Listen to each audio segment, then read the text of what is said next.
What's up, folks? This is Eric with Option Edge, and in today's video, I want to look at whether or not getting long a call option after the MACD has a bullish cross like here and like here, if that's a good time to get long call options. Let's get into it. So right now I have 7 stocks, the Magnificent Seven. So these are good stocks because they have very liquid options markets. All right, so let me show you what the test is going to be. We're going to have a 30 days.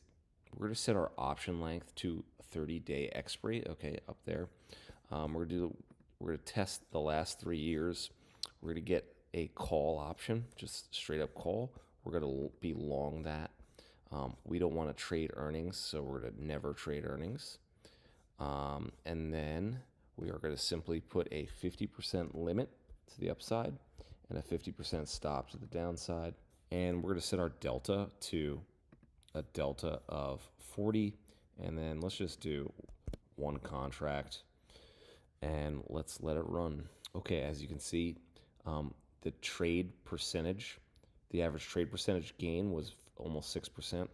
And we had over $12,000 in total return. And this, remember, is over 3 years. So not bad. So this is with no technical parameters at all. So you can think of this as our control group. Now let's put our technical parameter. So we want to have a technical open. And the technical parameter is going to be the MACD, the moving average convergence divergence. We want a bullish cross up. Okay, save and let it run. Okay, wow. So you can see the average trade percentage actually almost doubled. And then our total return is kind of similar. So let's compare these two back tests. Okay, so we have the two back tests side by side. On the left is our control, or the back test without any technical parameters. And on the right is with our MACD cross.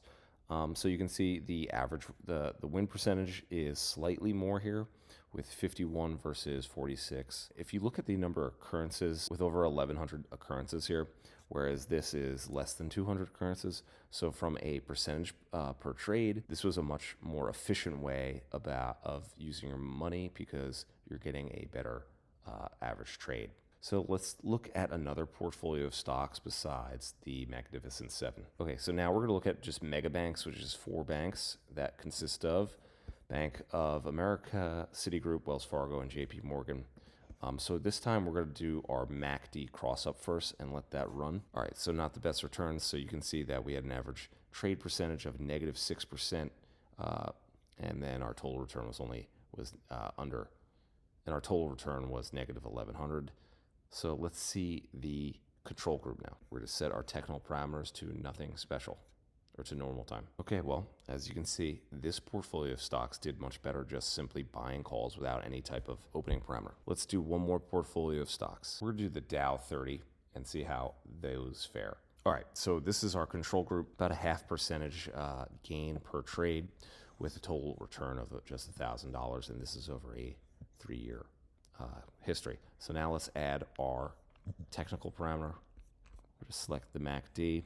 It's already selected, crosses up. Let it run.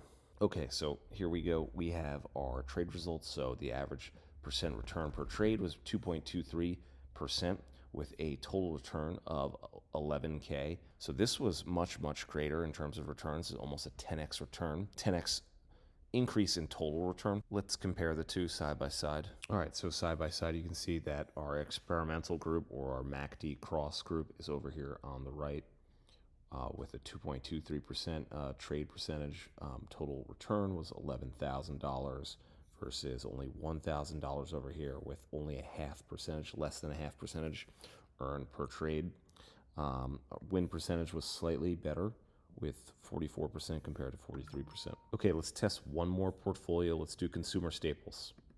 All right, so here is just our normal control with no technical parameters, negative 0.6% per trade return, total return negative almost $4,000. So now let's add our technical parameter.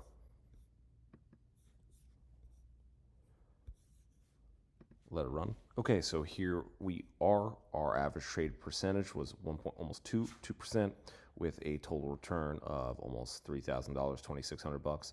So there's definitely a signal here with consumer staples.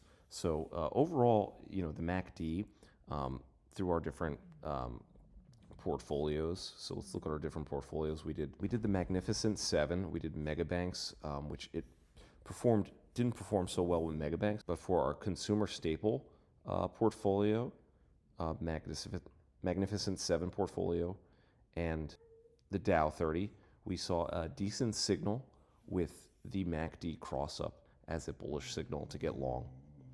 And that's it.